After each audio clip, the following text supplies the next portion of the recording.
I know we have to talk about our second date because that's a big one, but I want to ask you a question beforehand that comes up a lot. Do you think, or what do you think about love at first sight? Was it love at first sight?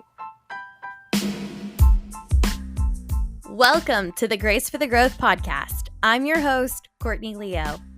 The goal of this podcast is to encourage you on your own growth journey by empowering you to live your life with authenticity, freedom, and confidence.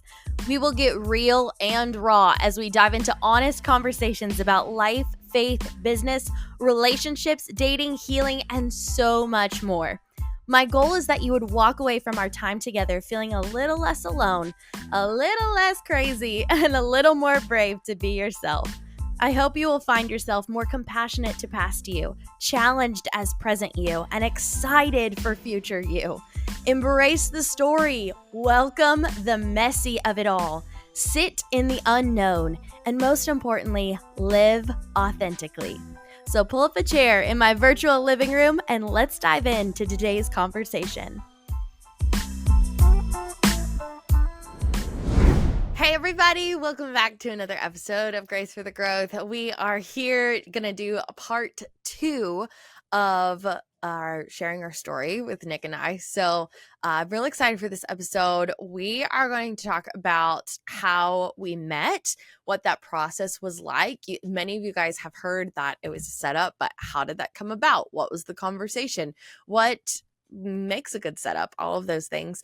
And then we also talk about our first date and first impressions, first thoughts, our energy, how I had some, I was late on the first date. So red flag there for me, but how we navigated that, as well as our second date and how that kind of shifted everything. So it's a really, really special conversation. I'm really excited for you to tune in and listen to it. If you haven't already done so, I want to encourage you to go on our YouTube channel and make sure that you subscribe and like, and even comment some questions or some thoughts, those kind of things. It really does help us get the word out to be able to connect with more people, to be able to share our story in different places, as well as other Grace for the Growth episodes. So if you would just take a few moments to do that, I would greatly appreciate it. I'm really, really enjoying this series so far. As I've mentioned before, it's really easy for me to kind of get in my head, and it has been difficult for me to get in my head or get out of my head about sharing this part of my life and my story, just because I don't want to be another girl sharing another story. Yet already, God has made it very clear that He has given us this story for a reason, and the things that we've learned along the way, and the things that we're continuing to learn are really, really important. So anyways, I hope that you'll tune in. There's actually a couple moments. There's 2 moments, one moment from Nick and one moment from me in this episode where we share live on the podcast things that we did not know about our story. So there was new things that we learned even on this episode. So I hope that you enjoyed this episode, and I'm just really, really grateful for your love and support. So without further ado, let's get into today's conversation. Hi. We're back. You made it. You decided to come back. Yes. Didn't know there was a choice. Oh, stop. Oh my gosh. Guys, I'm not doing this against his will. I promise. Oh my goodness. Blink twice if you're in trouble. Well, welcome back to Grace for the Growth. So glad you guys are back, and love chatting with you guys and hearing from you all about the last episode that we did. We've had a busy few weeks. We've been traveling a little bit. My brother got married. It feels like, I can't believe it's August. We're wrapping up summer. Halfway through August. Yeah, it's literally wild. And our wedding is this fall. Fall is starting. Woo! It's crazy. It's crazy. But I'm excited for today's episode and to share with you guys some stuff, some stories, some things we've never shared publicly. I know there's a lot of stories I haven't shared because I've been waiting to share them with you, or share them alongside of you. You would say, wasn't I there? Yeah, you were there. I'm learning new things as we speak. But we're excited to dive in and just kind of jump in. Disclaimer: if you hear any sort of pitter patter or anything like that, we have our dogs nearby. By our dogs, I mean my dogs. That will soon be his dogs. Just kidding. He's been a very good I doesn't. Stepfather. I was gonna say stepfather, but that feels wrong. You're adopting them. Am I? Yeah, you're a good dog dad. Is there like a paper? We can make one. Should we make a dog paper? Like a sign? Are you gonna adopt my cat? Yes. I feel like I already have. Yeah. Yeah. I changed his middle name the other day, by the way. Oh, what's his middle name? Jacob. Jacob. Yeah. Well, you have to tell everybody what his first name is. His first name's Larry. Larry Jacob? Wow. OLJ. So, anytime you hear us talking about Larry Jacob, it's not a human. Anyways. It's a okay. But I'm excited to get into today's conversation. Today, we are talking about us meeting. We're talking about some first few dates, some first few conversations. So, recap from last episode. Really encourage you to go check it out. You can see it here on the channel or on podcasts. But we talked last time about before we met and the preparation of singleness. And if you didn't watch that one and you're just tuning in for this one, I really want to encourage you to go back and watch that one at some point, because I really do feel like it gives such a foundation of where we were mentally, emotionally, physically, and spiritually before we met. And I think it's important to know that context. I said it in last episode, but a lot of times when we hear stories from people about their journeys, we start about the day we met. Mm-hmm. And so it would make sense to like start here in this episode. But that is not the case for us. And there's so much about my story with you that starts before I met you. And so we covered that in last episode, talked about loneliness, talked about the ultimate love story with the Lord versus just the love story with your partner. So I think it's some really good, I'm moving this mic closer to me because I feel like it's super far away. But I feel like it's some really good background information for you. So I really want to encourage you to go back and watch that. So right now, hit pause on this. And we want you to go to YouTube. So if you're on YouTube, it has a little function where it just saves where you're at in this video, and go watch that video. Yeah. Get the prerequisite video out. Yes. And learn all of those details. It's very important. And then come back to this one and watch it and like it and share it. So welcome back. So welcome back from the first video that you just went back to and now are back in. Welcome back. And the other thing I want to remind you before we jump in, and I said this in the intro, but I want to encourage you to write down any questions and comment any questions that you might have, because we want to be sure to answer those either in future episodes or even in a Q&A episode. So if something comes up, if you're like, oh my gosh, like that triggers this kind of question or this thought, go ahead and write this. Okay, let's get started. We have been on a couple tangents and a couple intros, but we've got a lot to cover today. Welcome to Grace for the Growth. With Courtney and Nick. Yeah. Episode 2. Yeah. Episode 2. Something like that. So last episode we wrapped up with here's where we were right before we met. I was in a place where I was not dating. I was open to dating, but I was not actively dating. I was not swiping on apps. I felt like I needed to take a pause. And I really was just really making intentional decisions in my singleness and about the legacy and the life that I wanted to lead. And so tell us a little bit about where you were at and how this whole thing got kicked off. Yeah, so I was right smack dab in the middle of my weight loss journey. I was growing in confidence in myself and in the Lord. I was going through a season of loneliness. I was dealing with inner battles and just growing pains, I should say, not battles, maybe. And I was gaining confidence in myself, gaining confidence in the Lord, and I was getting ready to start swiping, as you said. Yeah. You weren't doing that. I was starting to do that and opening that door, which I'd never done. So It's brand new. And so, I was peering through the window of opportunity. Okay. All right. But we did not meet on a dating app. No. So you're on dating apps. Yes. I was on dating apps, and as any reasonable human being probably does, you reach out to a friend that, hey, you got any single friends? So I did that. I reached out. By reached out, I mean, we were hanging out one day. I didn't just text her out of the blue and say, hey, you got any single friends? Her and I are very close. hung out quite a bit then, and I was at her home with her and her family, and I just was like, hey, do you have any single friends? I'm kind of feeling like I want to be able to start possibly thinking about dating. So, and she said, which I thought I knew all of her friends. I did not. She said, well, I've got just one. And I was One like, single oh, friend. okay, cool. I don't even know when this was. This was like a year ago or so, like last July or something random. I really didn't even have the confidence then to want to date, but I just kind of was thinking about it. And so she was like, I've got this one. And she told me your name. And she, I looked you up because that's what millennials do. I went to Facebook first because Oh, I'm an old wow. millennial.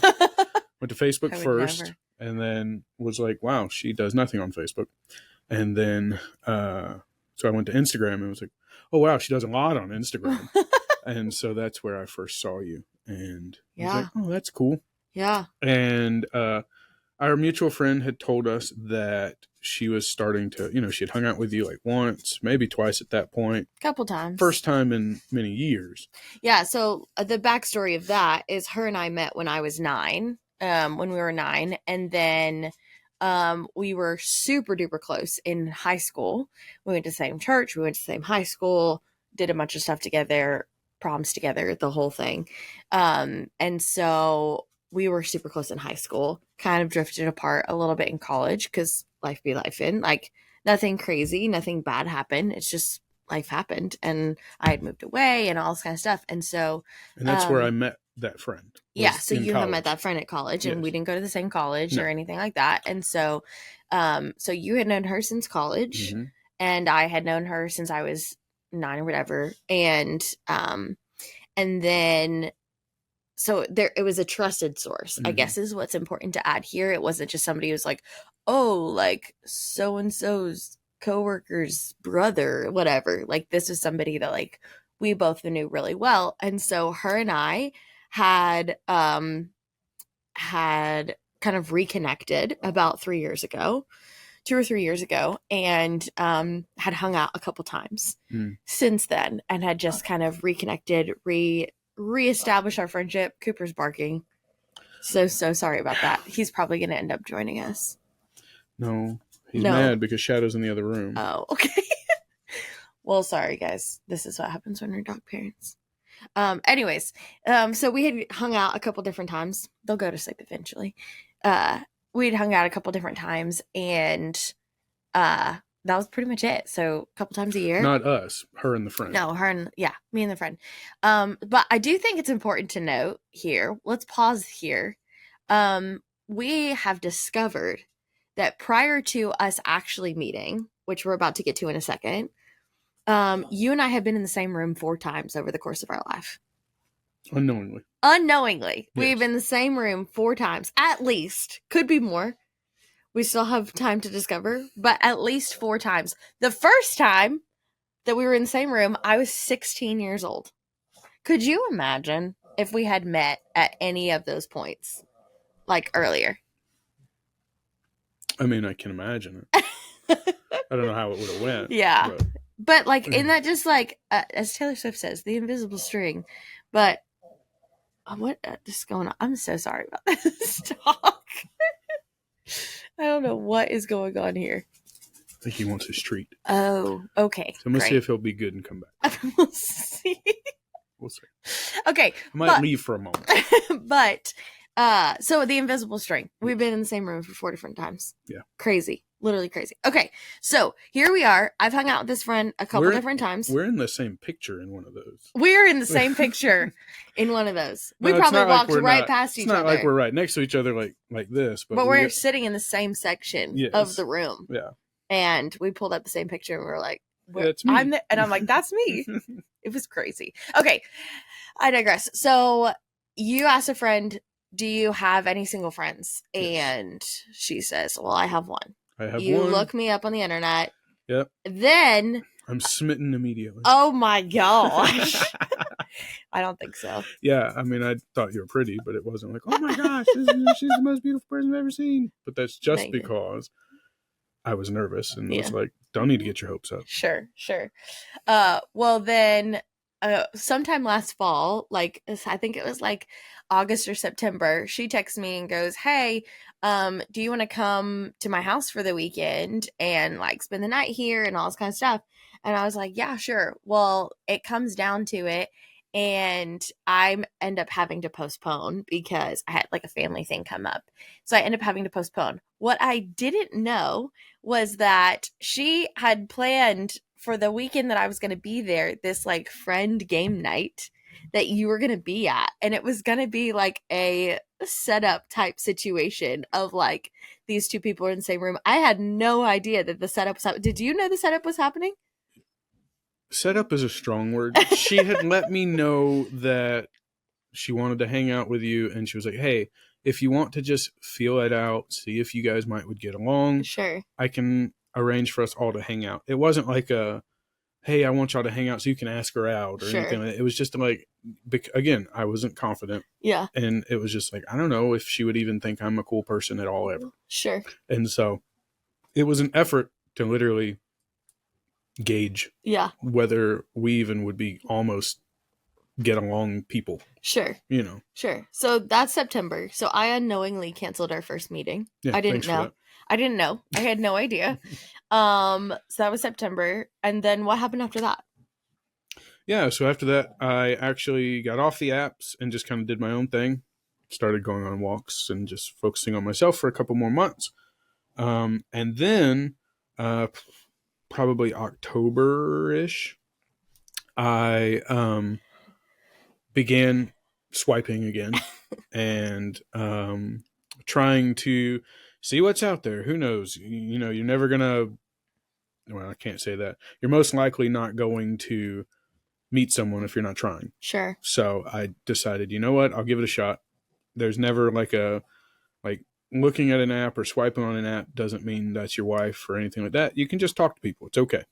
So I was doing that, and I was talking to like 3 people at that point, and just, again, great conversations, wonderful people, never met them in person, just kind of talking, and asked that friend of ours again and said, "Hey, do you still have that friend that is single?" And or is that friend you have still single, I should say. And she was like, "Yeah, she is." And I said, "Oh, okay, well, that's cool." And that's where I left it. Yeah. Didn't ask, "Hey, can we get together?" Didn't say anything extra. Just, "Cool, sounds good." And I remember looking you up again, just, "Oh, okay, that's her." Nothing. And then 2 days later, that friend texts me, and it's a picture of you two, a selfie of you two at Dollywood. Yeah. And she was like, "Look who I'm hanging out with today." And I was just like, "Oh, that's cool." That's not how you were. You were freaking out. Nah, I wasn't freaking out. We have text messages to prove otherwise. No, I wasn't freaking out yet. But then she proceeds to respond a few minutes later, I don't know how long, with, "Well, I got permission to give you her number if you would like." Yeah. And I was like, well, let me jump in and tell my part of the story for this part. So I'm hanging out with her and her family at Dollywood, and we're like in the middle of a ride, the queue for a ride. It's just the two of us, and we're on this, we're like going back, we're in like deep conversation about something else, and she like almost like blurts out of nowhere, she's like, "I have somebody I want to set you up with, but I don't know how you feel about it." And I was like, okay, like it just caught me by surprise. Like I had not been like, "Hey, do you know anybody?" to her. Yeah. Like, so it wasn't like a, "Hey, I found somebody" type thing. Like her and I had never talked about setup before. And so I wonder if the picture had gotten to me before that blurred out. Because we didn't take the picture until after, like I already knew and all this kind of stuff. So she was just thinking of the fact that 2 days earlier I had asked about you again. Yeah, exactly. Gotcha. So she just like blurts it out, and I'm like, "I have somebody to set you up with." Yeah, it was just like really out of nowhere, and I was like, "Yeah, okay, cool."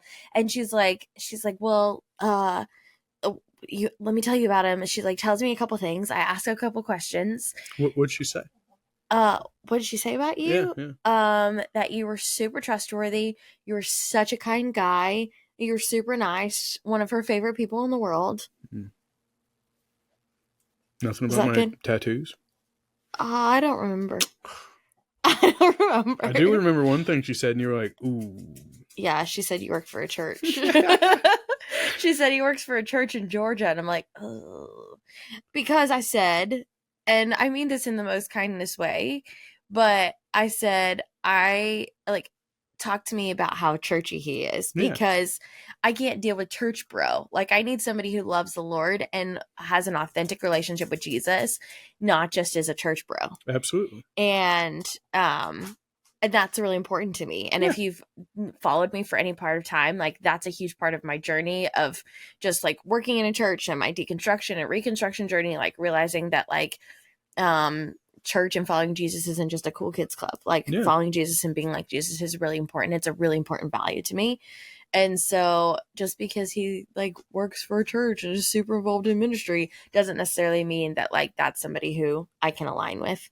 Yeah. And so I was just curious about it. Absolutely. I was just very curious. As I think everyone should be. Yeah. I mean, there are people that, for lack of a better way of putting it, are churchy to be churchy. Sure. And neither you or I are that way. Sure. And so. Now, did I need to know that before saying yes or before going on a first date? No. But because of the nature of the conversation with Mia and this friend, her and I had lots of conversations about that, about loving Jesus over just being a church bro. Like, her and I we went to youth group together, all that kind of stuff. So like, we had those faith conversations, those spiritual conversations. And so it was coming from a context of, well, girl, like, you know how I feel about this. So where is he at in this? The other thing I knew is that this friend, she doesn't keep crappy people around. And so if she had known you for this long and was still friends with you, that must say something about you, right? And so anyway, so she asked me and I was like, yeah, sure. Like, I'm open to it. Like, I was so casual about the whole thing because, as you can remember from the last episode, I was very just like, I mean, a date's a date. Like, yeah, sure, whatever. Like, meet people, expose yourself to other people. I mean, not that way, but like just like be out there. Put yourself out there. Don't expose yourself. Put yourself out there emotionally a little bit. There you go. Thank you. And so I was very casual about the whole thing. And so she brought him up on Instagram, and I actually recognized you because she's posted about you before. She's like shared stuff about you hanging out with her and her other friends and other people I know. And so I was like, oh, I actually recognize him. And she's like, yeah, like, we're friends. And I'm like, oh yeah, cool. Like, I recognize him. And so I was like, yeah, sure. Like, totally fine. Like, swipe. She's like, are you sure? And I was like, yeah, like, let's go. Like, I'm totally fine with it. Literally, then she sent the picture. Then it was that whole thing after that. Later that night, she's texting me, you know, had a great time with you, all this kind of stuff. And she's like, are you sure that I can send your number to Nick? And I'm like, absolutely. She's like, you want to think about it? I'm like, no, like, it's fine. Like, it's absolutely fine. And I just had a really good mindset about it. I just was like, who knows? And I literally told her, you can bring up the text message. I said, worst thing that happens is two of your friends meet. I said, worst thing that happens is two of your friends meet. And I just want to pause here for a second and tell all the married people, I know it's risky to think about, not even married people, even just single people. Like, I know it's risky to set two people up. And I just want to empower you that all you're doing is making the introduction. What I told this friend was, the information that you gave me is more information than I would get on a dating app. It's more information than what I have to swipe right on somebody. And so I just want to like release any pressure from anybody who's been nervous about setups. Like, oh my gosh, like, what if it goes terribly? Like, what if it goes wrong? What if they hate each other? What if, or the worst that I hear is like, oh my gosh, I can't set you up with so-and-so because you're too good for him. Like, just do the introduction. You don't have to supervise or chaperone the date experience. You just need to be the introduction. You just need to be the dating app that someone gets the opportunity to swipe on, and release yourself from the outcome. As the mutual friend, release yourself from the outcome. And so I could go on a whole tangent about setup mindset for sure. I won't today. Maybe I'll do it some other time.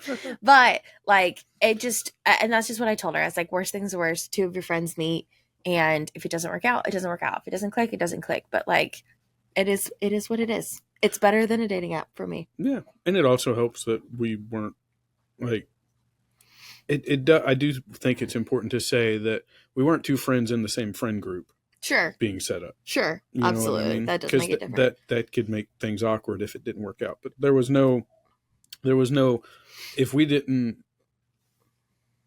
connect, there was no really us running into each other awkwardly. Yeah, we lived in often. different cities. Yeah, different cities. Only way we're going to run into each other is if it's at a function with that friend. Yeah, like a and birthday that party hadn't or happened something. before. So yeah. Low risk. Yeah. Low risk for sure. For sure. So 10 minutes after I say, yes, of course you can give my number, this guy over here texts me. Why waste time? Why waste time? I mean, setups had happened before for me, but they had never led to anything. Like, either I was like, yeah, sure, give my number, and then he never texted me, whatever. But here I was, and we started texting for a couple weeks. Any thoughts about that? No. Well, I mean, I have lots of thoughts. I shouldn't say no. But, I mean, yeah, I was just of the mindset, like, she gave me your number, and honestly, it's like nothing will ever happen if you don't shoot a text. You know, you gotta send a text or send a message or whatever. I will say we voice messaged a lot quickly, which was different for me. I love a good voice message. All my clients know that. I had never really done that much, so that was a fun new little thing. But because I hate talking on the phone, so it's kind of like an in between, which I do like. So it was fun. But no, I mean we had a lot of great conversations that started very surface level at first. Mm-hmm. Nobody like dove in and was like, hi, this is me on the deepest level possible. No, we just started to get to know each other. You know, ask about your day, and talk about what you're doing, talk about your job, you know. But I trusted this friend enough, in all honesty, I think I've told you this before. I trusted this friend enough that if we hadn't texted before and we just went straight to the date, like she was just like, it was a blind date, like, you know, okay, cool, like he's gonna meet you this day at this time at this place, I would have gone. Like, I didn't need to talk to you. I trusted her that much. I didn't need to talk to you before saying yes to a date. So when you finally did ask me for a date, I was like, yeah, great. I can agree. I didn't need to talk to you either, but I liked talking to you because it takes me a little time to process. And that gave me time to process. Like, I mean, I'll be honest, I was starting to date with intention. I mean, I wasn't just trying to go on dates. I was like, you know what? I'm going to date. I'm going to date with intention of, I want a relationship. Sure. And so, that's why, I mean, it was great to talk to you for a couple of weeks beforehand. And then I asked you out. I don't remember how I asked you. I don't think it was via text. I think it was a phone call. Oh, no, it wasn't a phone call. It was really cat because we had talked about getting together. We lived in different cities, but his family lives closer to me than he did at the time. And so it was close to Thanksgiving. It was Thanksgiving week, and you were going to be up with your family close. And so you were like, hey, like I'm closer to you versus being 3 hours away. I'm 1 hour away. And my family lived right about the halfway point. Yeah, an hour and a half. Yeah. Fun fact. I had tried to plan multiple dates with multiple people that same week. This is the first time I'm hearing this. Wait, are you serious? Yes, because I was on the apps. I was talking to people, and I was honest with you about that. I knew that you were talking to other people. Yes. I've known that.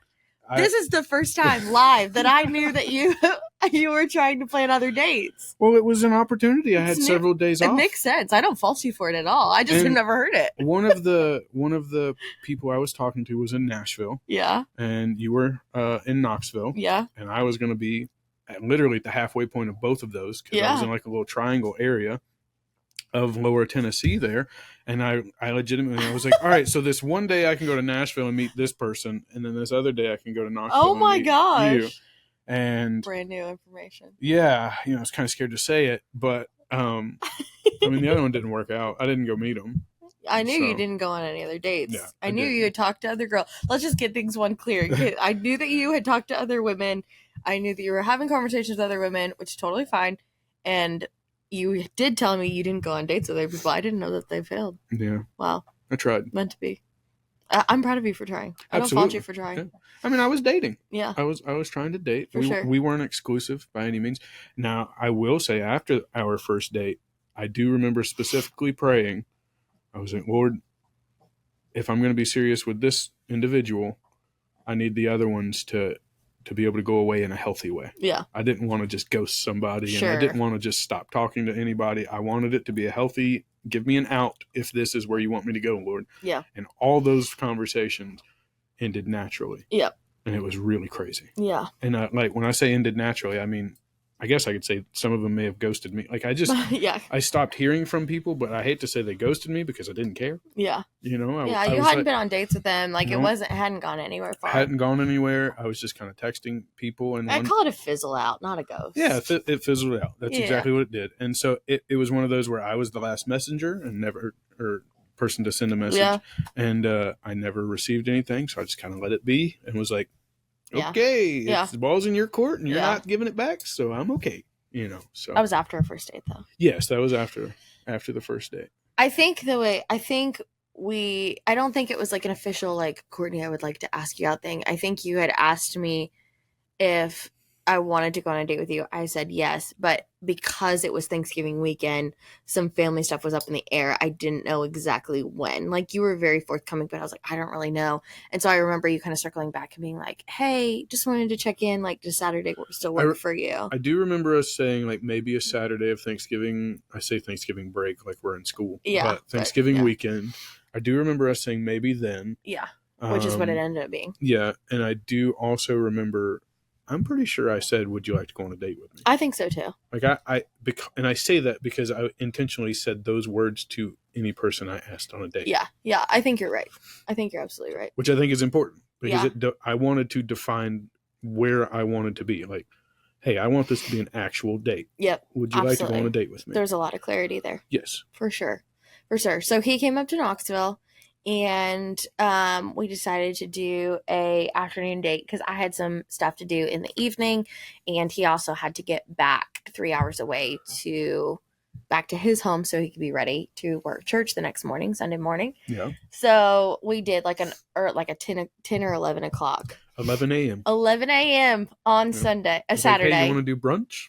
Did brunch. And I was like, yeah, great, awesome.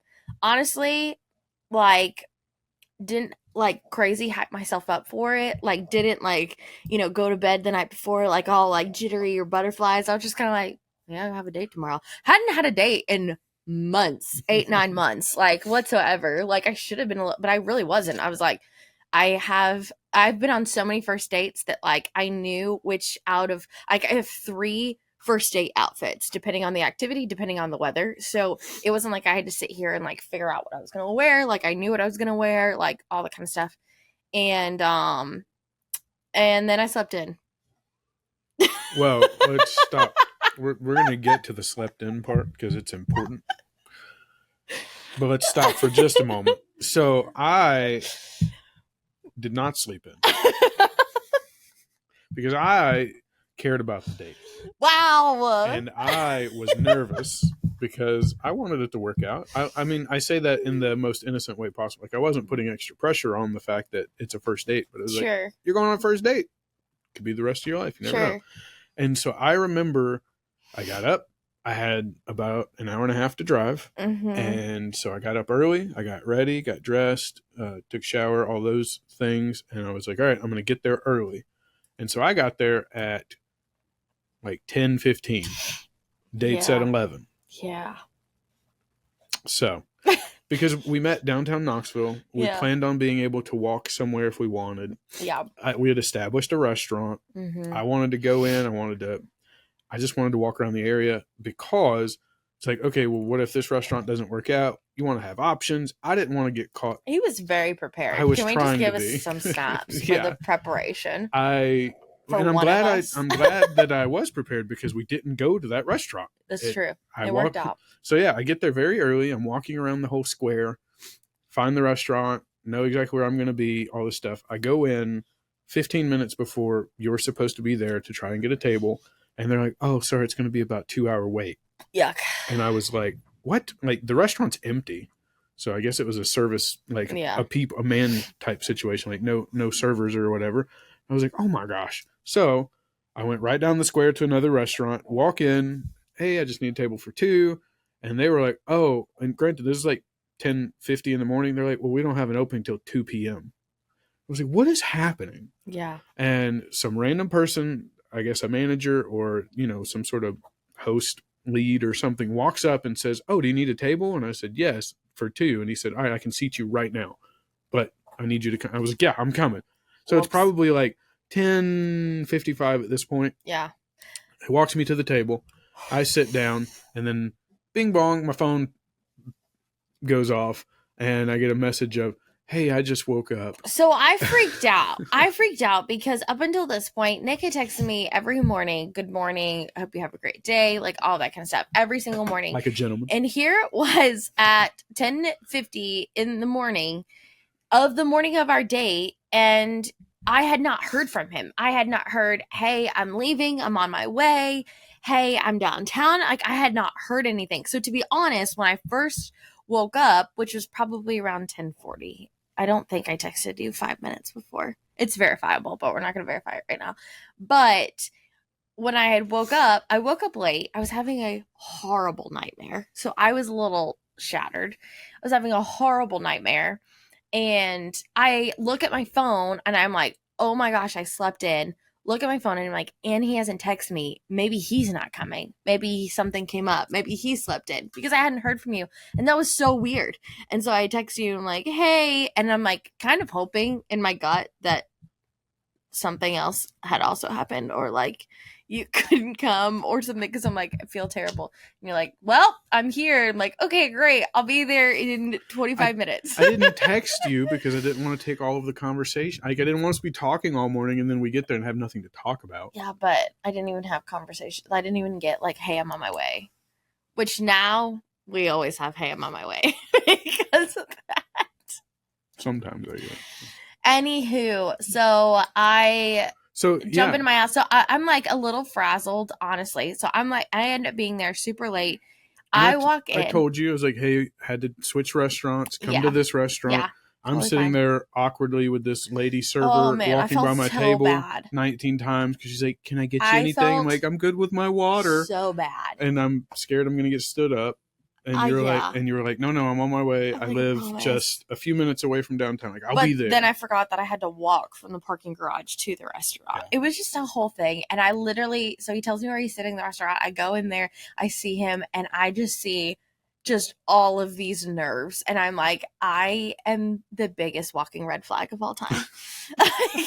I am the worst. Here I am. And I'm like, coaching singles on how to date well and how to be great, and I am just a major red flag. So I go and I try to compensate by being a super bubbly, super engaging person, and I great because I'm more of a bump on a log.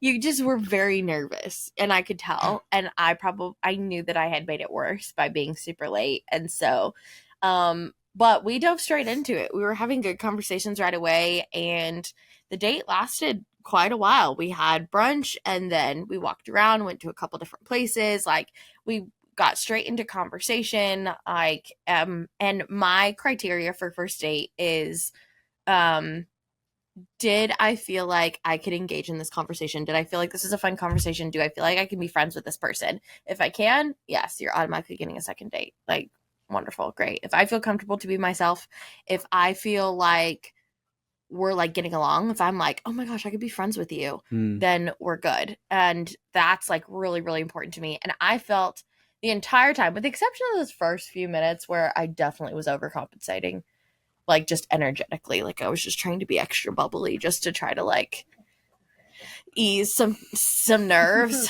Walked in immediately for the hug. Oh, I did. Yeah. I went straight in for the hug. And that kind of threw him off too. So, whoops. I was just horrible. It was a mess. But what I will say is the entire first date, I felt 1000% myself. I felt like I was literally, and I mean this in the sweetest, most least friend zone way, I felt like I was just hanging out with a friend. Like, Mm. and to this day, we even said to our premarital counselor recently, like, there's just a deep friendship with you that is at such the root of our relationship. And I felt that first date, even the second date, like, just like, this is somebody I could be friends with. And again, not in a friend zoning way, like, oh, I just see you as a friend, but like in like a, this is somebody that we can talk back and forth, we can tell stories, that we discuss things back and forth, we were vulnerable, like just all these things. And I was like, yeah, like I could be friends with this person. And that was a really important value to me. Yeah. So when you walked in the door, first time you see me, it wasn't friend zone feeling at all. I No, mean, you know, no, because there's not got at to be all. some sort of a level of attraction, and there's, Yeah, you know what I for mean. sure. And I think that sometimes individuals may play into, I say play into, but that may play a factor in like, oh, this is my first time seeing this person, or just even, you know, the way we hugged the first time, or Mm-hmm. just those interactions. You kind of, it's like, I remember, I think I told you, like in our talking in the restaurant, like I'm looking for subtle, not specific cues, but I was looking for moments of like, oh, should I act this way or should I act that way, Yeah. or do I feel uncomfortable if I do this, or you know, you look at things. I know it sounds really random, but the way someone like picks up a napkin, or what someone orders to drink, you know, these random little things Mm-hmm. where I'm like, okay, like I'm trying to pick up on cues of who you are, Yeah. you know, because I don't know. It's not that it was like, you can obviously meet somebody where they're at with situations, Sure. but I just remember thinking like, oh, like there was no like red flag of like, oh, this she's not smiling to smile. Yeah. You know what I mean? Yeah. She's not talking because it's awkward for her to sit in silence. There were things like that throughout our entire first date, which was about 4 hours. Yeah. So it was a long first date, Yeah. and I don't think that should be like, people shouldn't be like, oh my gosh, I've got to have a 4 hour first date. Like, you can have an hour long first date, For coffee sure. and a bagel. We were Like, just having a good time, and we we were had just the having fun. afternoon. Literally. Yeah. It was, you had somewhere to be at like 4 p.m. and I was up there, you know, I'd Yeah. driven an hour and a half. Yeah. And so you were like, no, let's hang out. Yeah. But I remember throughout the entire day of us hanging out, those 4 hours, I remember like just, you weren't, for lack of a better way to put it, you weren't being inauthentic. Yeah.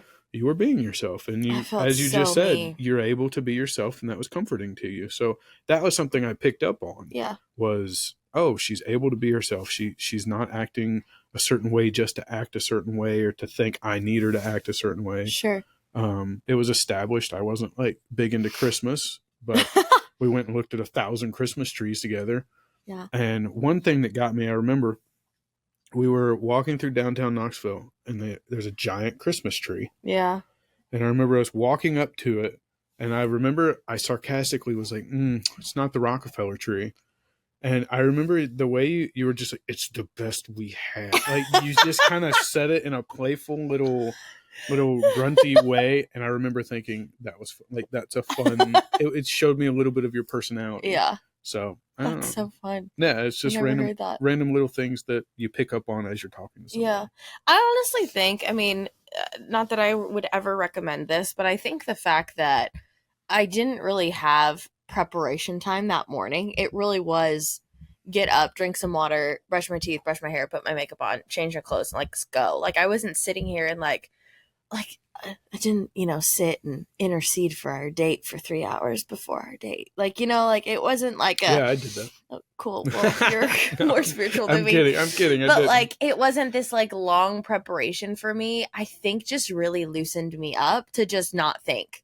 Like, I just didn't think. And I mean, your words are so kind in saying like, hey, like, you were super authentic. And I know I teach authenticity, but part of the reason why I was able to be authentic is because you created space for me to be able to do that. Like, you were a safe person, and I didn't feel like you were making fun of me or holding back when I was too much or silly or anything like that. Like, it was so fun and light, and I honestly I wasn't really thinking about much about it. So I know we have to talk about our second date because that's a big one, but I want to ask you a question beforehand that comes up a lot. do you think, or what do you think about love at first sight? Was it love at first sight? No. Yeah. I don't think it was love at first sight. No. It was instant attraction. Yeah. For sure. And I say that in an innocent way. Like, it Mm-hmm. wasn't like, woo, oh my gosh, she's the most pretty person I've ever seen in my life. It was just like, wow, she's very pretty. Um, I wasn't blindsided by something random. She wasn't 7'2", and I didn't expect that.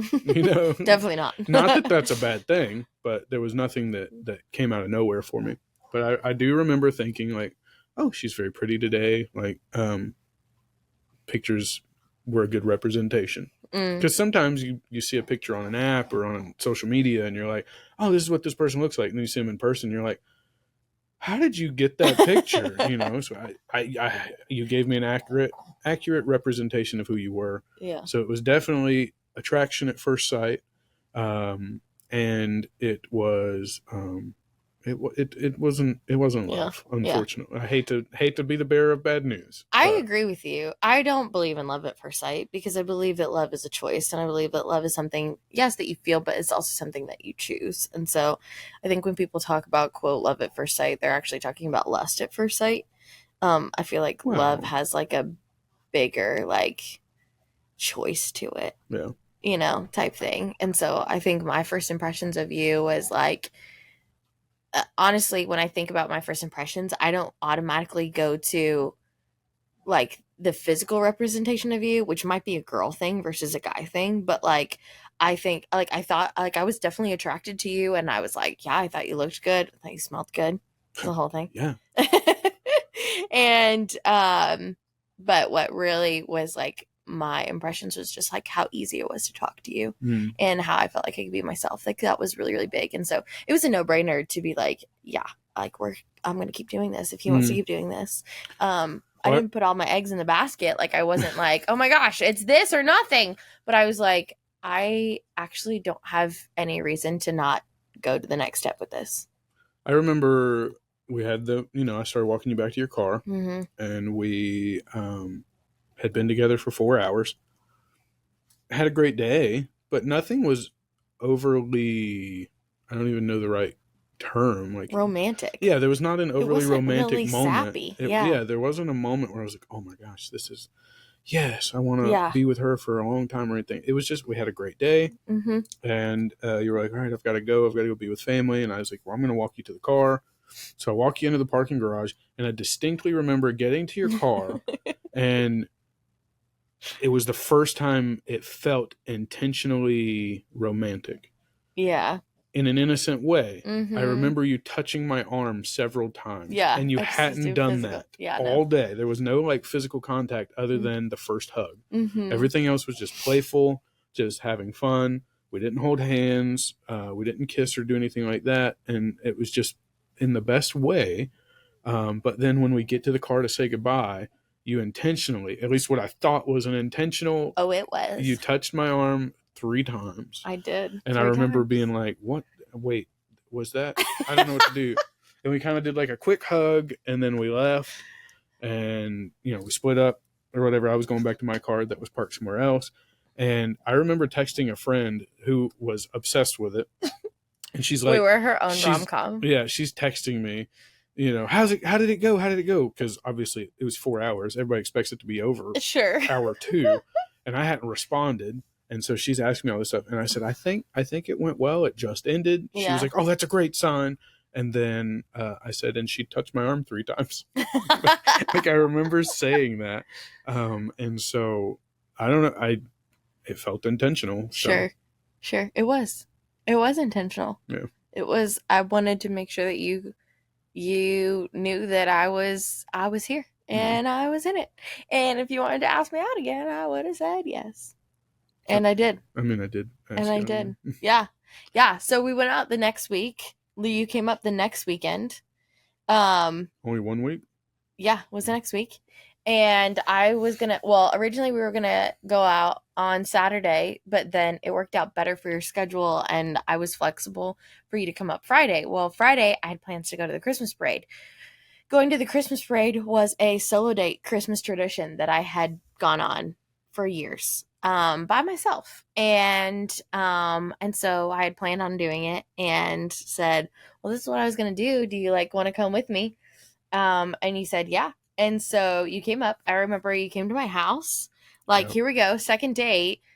Which I would never give somebody my address on second date. But again, here's what you have to remember is that he is somebody that my friend that I've known for over 20 years. He is somebody that my friend has known for Almost 15 yeah. years, right? So this is not a dangerous situation. This is not a unsafe situation. Like, this is a very, as far as like safety, this is a very safe situation. Okay. So let's put a little disclaimer like button on there, right? Yeah.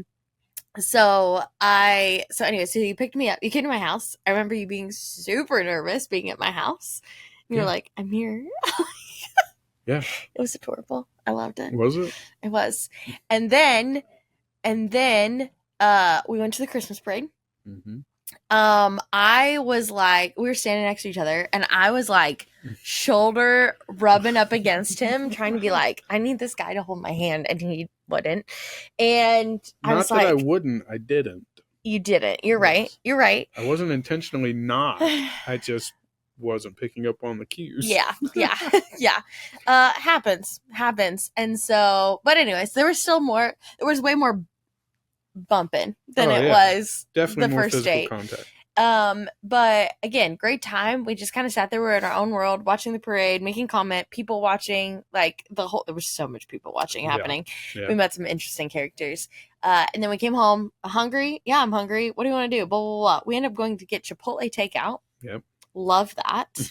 Let's get Chipotle takeout and go back to my house. And on the way back from Chipotle, Bozo over here starts playing this super. Why is it Bozo?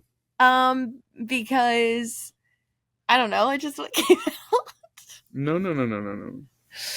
I'm pretty sure you mean Genius. Genius over here starts playing very intentionally, like goes to his playlist on his phone and starts playing this song that is very, very like words of intentional love, grow old together, like probably going to be our first dance song. Yeah, like it was so, and I didn't feel like, what is this guy doing? But I was like, that's an interesting choice to be playing right now. Like, I didn't say that, but I just like took it as data.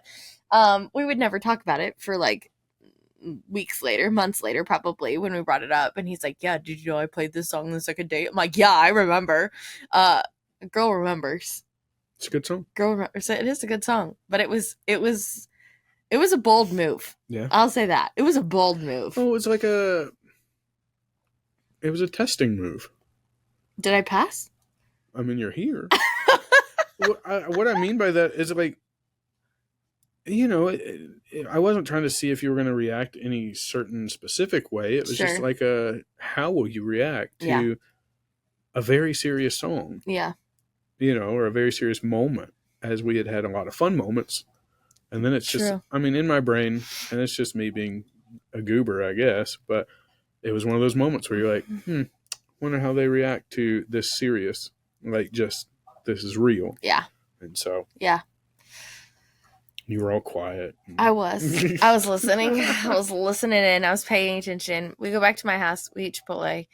And we're sitting on opposite sides of the living room, which Nick will continue to make fun of me for the rest of our lives. Yeah, because you don't have a couch. I had like a love seat. She has a love seat and a chair. And I didn't know how he felt about sitting like this close to each other at that point. I didn't know. I walk in and I'm like, where do I sit? There's only a love seat and a chair across the room. I sat on the chair. So I sit on the love seat and this goober sits across the room to stare at me. And I was like, wow. So she hates me. Wow. So we eat Chipotle and then I pull out this game that I have called The And. It's kind of like We're Not Really Strangers, if you've know that game, but basically it's a game, it's a box of cards that has lots of conversation starter questions and those kind of things. We didn't get through a lot of them. We were doing it for like 2 hours, 3 hours, something like that. Yeah. Oh, wow. And we only got through, I think, like 15, 20 questions, something like that. But it was such incredible conversation starters. We were both crying at one point, like sharing different parts of our journey. Like it really just prompted some really deep conversations. And some of the conversations were like, some of the questions were fun, like, who would you have dinner with, dead or Yeah. alive? But then others were like, what are moments? What's a moment in your life that you wish I was there to have witnessed it with you? Yeah. You know, and so being Some able, of them were probably a little too far along for where we were. who knows? We're here today. For sure. But I But you're right. mean, But we also gave a disclaimer that you could skip any question. we did. So We you didn't did. have to ask it. Yeah. And I didn't Or have didn't to have to ask answer. it. Yeah. Yeah. Or didn't have to answer. Like Yeah. you had consent to answer. Consent to communicate For sure. is very, very important. So anyways, we get through it. We're a couple questions through it, and I get a card that says, "What are you learning about me through this game?" We had been in lots of conversations, just had kind of been vulnerable about some stuff. And so I ask you, I read the card and I say, okay, Nick, like, what are you learning about me through this game? And you're a processor. You need a beat. Yeah. I'm a verbal processor. Take a moment. You need to take a moment. You need to kind of situate yourself. You kind of like leaned up on the love seat, whatever, to look across the room at me. Yeah. And I mean, I'd already cried at that point. Yeah. You know, we'd already had some intense conversations. Yeah. So what was your thought process in this moment? You should tell us part of the story. I mean, I just remember as the questions kept going, I feel like they continued to become more influential of like our hearts. So like it's fun to just ask goofy questions like, who do you want to have dinner with? Who, dead or alive? Who would you choose? That's nothing that's going to tell you the intentions of someone's heart. Sure. But the further we went into the game, the more we were kind of opening up to like, oh, this is more of an intense question, or this is more of a revealing question. And so we get to this, you know, what have I been learning about you through this game? And so I pondered it.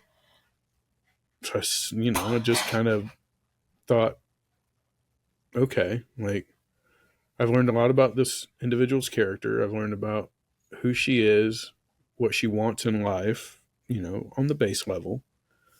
And yeah, so I learned through that game that you were someone that I wouldn't mind trying to do these things with, or having these experiences with, or having more experiences with. Yeah. And I mean, you're welcome to say what I said. Oh my God. He leaned up and he looked at me with the watery eyes. And he tells me, what I'm learning about you. I'm learning that you are worth the wait. And I was like, mind you, while yes, I'm having fun, while yes, I'm being myself and authentic, I had taken even both of these dates, even as intense emotionally as this date was, very just like, yeah, this is just somebody I get along with. Like, we're just like hanging and all this kind of stuff. Like, it was that I was so kind of detached from dates going well. It's been a long time since dates have gone well, and that I have felt excited and safe. You saying that kind of was like a record scratch for me. Like, yeah. And I went, oh, like, and you had already talked about your worth at that point, and how you had grown to know your worth. Yeah. And how you had you told me about your journey of self growth and things of that nature. So I had all of this in my brain. Sure. And I mean, what's a better way to affirm that you are listening to an individual than to give them back what they've said to you? Yeah. That was my processing. And I was like, but it was also a truth. Like, yeah. I'm learning that you are worth the wait. Yeah. I mean, it just, you're worth my time. Yeah. Is what I was saying. Yeah. And I think you alluded to something. I was kind of speechless. My brain was going a million miles in it. And I believe you alluded to something like, and I know it might take time. My dog is burping, apparently. I know it might take time. And I know, however fast or however slow you feel okay to go, I'll be here. Yeah. You're I'll worth be the wait. here. You're worth the wait. Yeah. And that message you would consistently remind me of, especially in those first few weeks of dating. And I know we'll talk more about timeline next time, but like we didn't, I mean, we knew pretty quickly. Yeah. We knew pretty quickly. Yeah. I remember leaving the second date and I was like, yep, this is something I want to pursue wholeheartedly. Yeah. Granted, I didn't, no, don't get me wrong. I wasn't like, oh, I want to marry this woman. Yeah. That was too early, but it was very much so, I want to pursue this individual. Yeah. And she is worth my time Yeah. to give pursuit to. Yeah. Yeah. I took a video of myself that night. I don't know if I've ever told you this. Nope. But I took a video of myself that night after you had left and just kind of like a video journal essentially. And I just kind of was just like saying what had happened, and I end it just being like, well, okay. Well, so there's that. Well, okay. Like just like the processing of, okay, like this is something, this is surprising. This is something different. This is not just like, you know, oh yeah, that was cool. Like I'm like, we're gonna see this through, because up until that point, you just don't know. Coming to me and saying you're worth the wait, that gives me confidence to let you know that you're in it.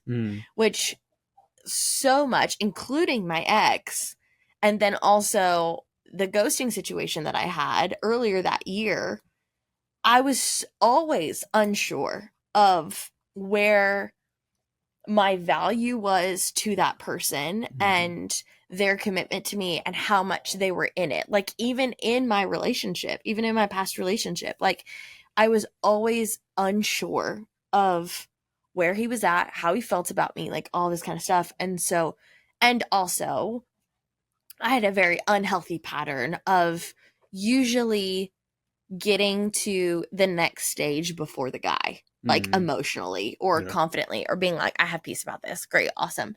And so the fact that I was like so light about the whole thing and just like, I'm just going through the motions, and for you to go, hey, this is where I'm at. It totally took me by surprise, because I was like, oh, now I have words that I can rely on, that I can stand on, that I can trust.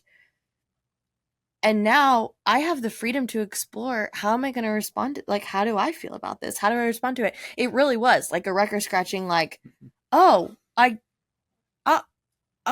how do I feel about this? Like, I knew I felt like myself. I knew I was having a great time. I knew I was having fun. Like, I knew I felt like I could be myself. I knew I was enjoying our conversations. I felt safe being vulnerable with you when I was scratching the surface on some vulnerable conversations. But,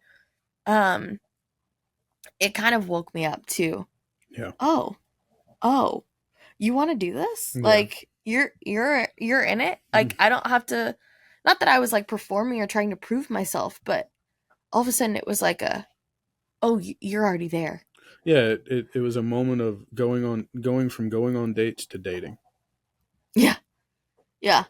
Second date. Yeah. Like, it's like, oh, we're not just going on dates. Oh, we're dating. Yeah. We're trying to be together. Yeah. And I was just like, cool. I mean, I have no reason not to. Yeah. Like, but okay. Like, here we are. I think I was just surprised. I think if we go back to last episode, like, I just was so not in the place that this was going to happen. Yeah. I was just very much like, I'm just in the season of it might not happen. It's probably never going to happen. Like, and I'm okay with that. And so then it was like hey, if somebody like I want you to go on a date with, like, or I want you to meet. And I'm like, yeah, sure. Why not? And I'm like, oh my gosh, we had such a fun time. It was so great. Like all this kind of stuff. It was kind of fun. And then the second date's like, oh, it's kind of fun, kind of flirty, like whatever, but it's good. Oh, that's weird. He's playing this really intense song. Like, interesting. That's interesting data. Okay, great. Awesome. And then we get to this and it's like, oh yeah. And I feel safe. I enjoy the deep conversations and the funny conversations. You're worth the wait. And I'm like, oh, this is happening. I think that's what it was. I was like, oh, this is a thing. This is a thing now. This is not just like Courtney and her whole la la land of singleness. Like this is about to be a part of my story. Yeah. And you've voiced and identified what I did for you then and what you realized in those moments. What have I said? That without doing anything special, I was disarming. Oh, yes, I said that. Yes. Yeah, every time I was around you, I felt disarmed. Yeah. I didn't feel like I had to, like, protect myself, and I had this wall of armor. That was just the word I kept saying over and over again. Yeah. You're so disarming. You were comfortable enough to just let your guard down a little bit. Yeah. And be disarmed. Yeah. Yeah. So good. Oh, man. So fun to relive this with you. I love this. Not that I wasn't there or anything. I love it. I love it, though. It's such a fun thing. And next episode, we'll talk about, dating. So here we are. We're dating. Not boyfriend, girlfriend. Not in a committed relationship. Next episode, we're going to talk about all of my triggers. Because you thought that I was a walking red flag because I was late to the date. Yeah, I just was a basket case those first couple weeks. And so we'll talk about that. We'll talk about when did you know, safety and security, and what I needed in that dating process. And can talk about what's too much, what's too early. Yeah. Anything of that nature. Oh, man. So we've got a lot of things to dive into next. So hopefully, like, our goal is to get through kind of a bunch of that. The transformation from the, like, oh, yeah, this is somebody I want to pursue to, like, oh, this is my spouse. I think we can do that in one episode. I think. We just talked for an hour and 2 minutes on dating twice. Yeah. 2 dates. Yeah. But I think it's important. So thank you for joining us of episode 2 of episode 1, of the 1,000-part series. That is this. No, but it's here and it's documented. And honestly, if nobody watches this, if it's just us, I'm glad it's out there. Absolutely. I'll watch it. Great. # 2 viewers. So if you watch this, cool. Thanks. Will you just tell us that you watched the whole thing? Yeah. But anyways, we love you guys. Thanks for listening. And I think the reason, one, it is fun to relive this with you, but also, I said this to a client yesterday. I have been really wrestling with the process of sharing our story because I'm like, I don't want to be just like another girl sharing her story. I don't want to be another thing. And the Lord is I don't want to overthink this. Or I'm like, what if our timeline is not a good example to follow? Or what if? And God just gave me some reassurance and just being like, I gave you your story for a reason. Your timeline and your process and your brain process is something that people need to hear. People need to hear about what that was like and what it was like to be like, oh yeah, I've dated a bunch of different people at one time, but guess what? I wasn't dating anybody. So yeah, people ask me all the time, like, when did you guys go exclusive? I'm like, I was never not exclusive with you because I just wasn't dating. So what was I going to go find other people to date? Like, so it's just like, I think it's important. And what I have found is that I've just found this peace in the Lord being like, this is the story that I've given you guys. And, someone needs to hear it. Absolutely. And so whether it's today, whether it's this week, whether it's 2 years from now and it pops up on someone's algorithm. Or whether it's us re-listening in the future. Yeah, very true. Because I got Alzheimer's. Oh my gosh. He doesn't. I don't. Anyway, I was about to go on a whole different tangent. I'm not going to do that now. We love you guys. Thanks so much for listening, and we'll see you next time. Bye. Bye. Thanks for listening to the Grace for the Growth podcast with Courtney and Leo. I hope that this conversation encouraged you and inspired you on your own growth journey and as you pursue a life full of authenticity and freedom. I want to encourage you to interact with us on social media at Grace for the Growth and at Courtney Y. Leo. Also, if you've got any ideas, way that these episodes have impacted you or encouraged you, I want to invite you to either DM us or email us at hello@graceforthegrowth.com. Until next time, I challenge you to embrace your story, welcome the messy, sit in the unknown, and live authentically. Bye-bye now.